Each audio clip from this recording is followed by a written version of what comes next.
Homeownership can really transform a neighborhood, a street, a block, even just starting with one home. We always, I'm friends with Rod Sawyer, who always says that, when the grass is cut and we pick up the beer bottles that someone else left, it's kind of important to us as a family, as a neighborhood, as a block, okay? And homeownership really starts everything, because homeowners really care about their neighborhood more than maybe a renter, okay? I'm not saying that renters don't, I'm just saying that homeowners really care, okay? So we're gonna do what we can to help you get the funding to buy a home, because really paying cash for a home is highly unlikely for most of us. Right.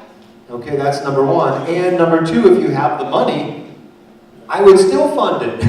Still let the bank fund that and keep your money, okay? So that little documents that we set up that Samantha's sending out, feel free to fill that out, and we will get maybe a one-on-one conversation with you on that, okay?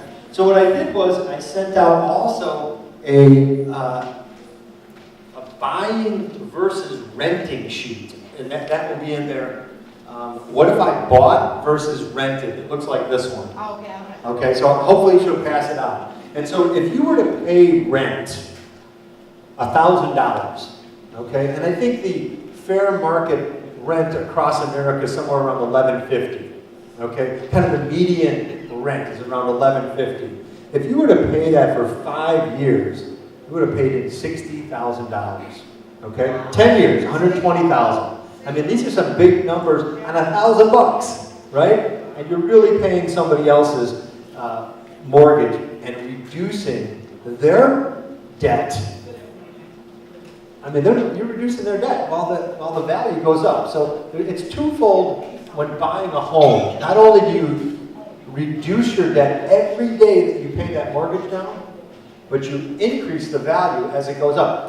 I'm not saying that there won't be a bump. Maybe it'll go down in 6 years and it'll go back up. But real estate is not like stock. It's still a piece of property. Okay, stocks sometimes go out of business. But companies go out of business. Real estate still, people need a place to live. So I just kind of gave everyone an insight to renting versus buying. Take a look at that statement. And then I sent out a first-time homebuyer's guide, and we'll give you folders to put everything in. But this is a first-time homebuyer's guide, so this will give you just real quick insight into what you may need to know to buy a home. But the real thing I wanted to talk about was our 100% financing program, okay? So there's a lot of grants that are out there today. We have about 6 or 7 different grants that are available. And the one that we find to be the most helpful is our 100% financing. So that means you need 3.5% to put down on a home to qualify for an FHA loan, and sometimes you can put down 3% for a conventional. Well, this program will allow you to cover that 3.5%, okay? The 100% financing means you don't need any money to qualify. Now, I don't suggest that you buy a home with no money. I suggest you have reserves. I suggest you kind of save a few dollars just in case, because home ownership is not just buying that home with $68 in the savings account. It's really to have what if. What if I do get a water heater that breaks and I need $670? So keep that in mind. 100% financing doesn't mean you should squeeze in. It means that you should use every bit to save and utilize every grant that is available on the market today. So I really like the 100% financing. We do have another program called TaxSmart. It's the most underused program in the city of Chicago, and it's only for the city of Chicago. You cannot use it for Crystal Lake. You cannot use it for Dalton. You must use it for the city of Chicago. It's called TaxSmart, and it will allow you to get a refund. And we go over what's new, and it's just the most underutilized program today. We used to be able to blend that TaxSmart program with our funds, but they decided to not give the homeowner the both options. So you have one of the two. So if you have money to put down, we put TaxSmart. If you don't, then you get the financing. So 100% financing means you really don't need a lot of money to buy a home. So there are two other factors in buying a home. The first and the most important besides money is income. Okay, so we always want to think about income. If you make $23,000 a year, it's highly unlikely, but not unrealistic, for you to buy a home. Okay, keep that in mind, that that number is kind of a low number to get qualified. You just have to do the math, and it's probably going to be highly unlikely. Now, if you're on the pace going up, maybe you're going to be at $35,000 or $37,000 a year. That might be the appropriate time to purchase a home. Okay? One thing you don't want to do is buy a home and not be able to pay for it. You know, it's a terrible feeling to be able to do that. Okay? So we have, let's say, Chicago Police Department. They make 78 grand, right? And, you know, different levels, but on the average, that's a pretty decent income to qualify for something, maybe $200,000. So once people make $23,000, a single person, it's highly unlikely, but not unrealistic to buy a home. So we still look at, I mean, I do homes where people make $24,000. They have no debt. So income, I start with income only because income is the driving factor with buying a home. Then we talk about credit or debt to income. And the reason I talk about debt to income is if you're a Chicago Police Department officer and you make 78 grand, but you've got an $875 BMW payment and your wife's got a $600 Audi payment, it gets up pretty quickly, right? And home ownership and the actual home is so much more valuable than buying a BMW right now. You know what I'm saying? Get that home first, okay? Buy that home first. Start paying down the mortgage. Let the value go up. Every single day that you pay that mortgage, you're reducing it. You're reducing the principal. It's not much, but it's something, okay? It's kind of like a curve where you start paying a lot of interest the first 15 to 20 years. But once you hit that 20 years, man, it starts going all principal. So the goal is always to get rid of your debt as soon as possible, buying that home, and watching the value go up. Value may go up and down. That mortgage doesn't change. It's going to continue to go down. Okay? So that's why I tell people income is important, credit's important, your debt to income is important. So you have to be diligent and you have to watch your credit so that these things don't happen to you. Let them happen to everybody else, but not to you. So I know that's sometimes hard to think about, but as Angela said, 30 days is your key. You want to pay 15 days late, make sure you're paying the extra 15 bucks. But do what you can to pay on time, especially the things that report. So a 580 score is the low that we can do something today. 580 is the score, okay? We look. If anybody wrote their paperwork and wrote 580, I would still coach them to increase their credit to 620 or 640 because that's the real wheelhouse that you want to be in. 620, 640. Ideally, you want to be 700, but you're still in the realm of getting approved, you're getting grants, you're getting a lot of options in the 640 range, okay? So credit scores are really important in buying a home, buying a car, getting insurance. Along with the credit score is the actual credit. Okay, you have to be careful. Sometimes you have good credit scores, but you might have factors in there that make it challenging to buy a home. 2 bankruptcies, very uncomfortable position. You may have a 670 score, but if you have 2 bankruptcies, it's a challenge. So I talk with a lot of people that have bankruptcies, and I say to them, what happened? Why did what caused your bankruptcy? Well, I had parking tickets and I needed to get rid of them. Now, there's possibly other ways to get rid of those parking tickets without filing bankruptcy. If you're going to file bankruptcy, I say, file for a big one. 300,000, right?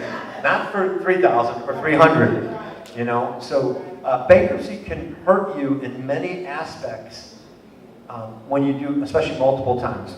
I have a customer right now I'm working on, she paid everything on time. And then what happened was the debt was just too overwhelming. She went to the bankruptcy attorney in the court and said, I just can't make these payments anymore at these levels. I'm just getting crushed. Her bankruptcy was a real nice Chapter 13 where she has to pay it back, but her credit score is 670.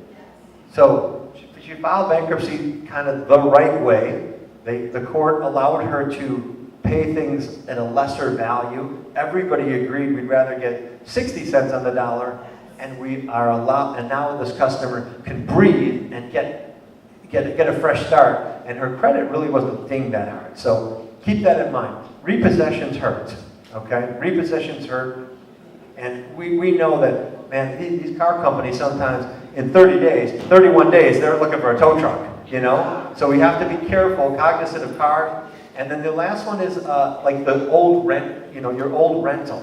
Make sure your old landlord is, at least when you leave him or her in somewhat good shape, because they're vindictive. You know, they're out there saying, I'm mad that he didn't pay me my last $120, and he could file a claim and try and affect your credit report.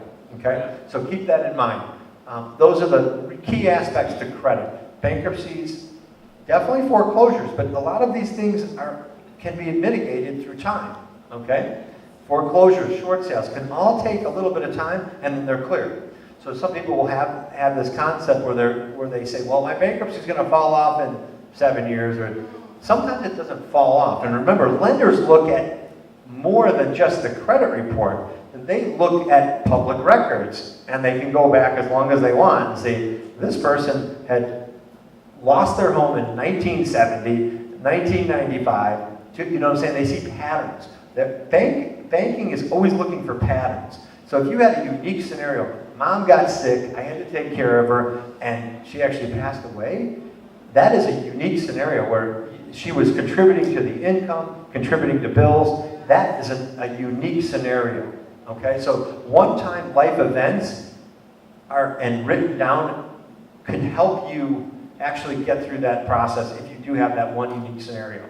Okay, so income, recap is income, credit, debt to income, which I'll add on to, and then money you might need in the bank. But remember, with the grants, that's lesser of a problem when you have good credit. Okay, debt to income is some of the biggest challenges we have today. We can go all the way up to 55 debt to income. I'll give you a real quick number. If you had a $1,000 a month payment and you made $2,000, you would fit in a 50 DTI or 50 debt to income, you would qualify. Now, if you ever listen to Dave Ramsey, he'll tell you it's got to be a lot less. So we don't like to push people unless we have to get them to that level, okay? The good thing that most of what Angela and I work with are homes that are very affordable, you know, probably under $200,000 with good tax bills. So all in, $1,150, similar to what we're paying in rent, okay? So I don't think there's any payment shock with that program. And when we call it debt to income challenges, when we have to go to 50, we'll always ask, like, hey, how are you going to make this payment? And even if you're at 50 DTI, how are you going to make the payment? Well, my spouse is going to live with us. She can't qualify because her score is not high enough. It's a comfort level for us. We know that she's probably going to help contribute to that payment. The lower credit score and the higher income, you get penalized on one way and penalized on the other, okay? So keep that in mind. Try and keep both incomes, both credits at the highest level possible, especially if you need it. As Angela and I will sometimes see, wife makes $90,000 but has a 537, husband makes 42 and has a 720. We can't have to use his income and can't use hers, and then we can't qualify. So be careful with that, and let's make sure that what I would always tell people is, let's say husband and wife, they're two vastly different numbers, 90 and 40. Concentrate on that credit first, right? The 90,000, concentrate on that first. Clean up that credit, make sure that one's good, then work on the next one, okay? I talk with a lot of people that tell me that they had to pay for something, or they had to do something while they're doing it, and I'm like, listen, you have to work. I always tell people that if you fly on a plane and the flight attendants tell you, hey, put on your mask first, then help others. So I would always say this, work on getting your house in order, and then help others, okay? Now, a lot of people may feel different about that, but from a banking standpoint, I'm telling you, you know, that you got to take care of this first. You can't let that go to try and help others. Sometimes saying no might be the hardest thing to do, but it might be the best thing for the long term of you, your family, and then later on the extended family, later on the extended friends, right? Once you show them that you have done that, you can guide them without maybe even giving them money, right? Without even paying for some of the things that they needed, that you needed to do first. So credit, your own credit is the most important thing. Your own income is the most important thing. And your own savings. Those are the three most important things, okay?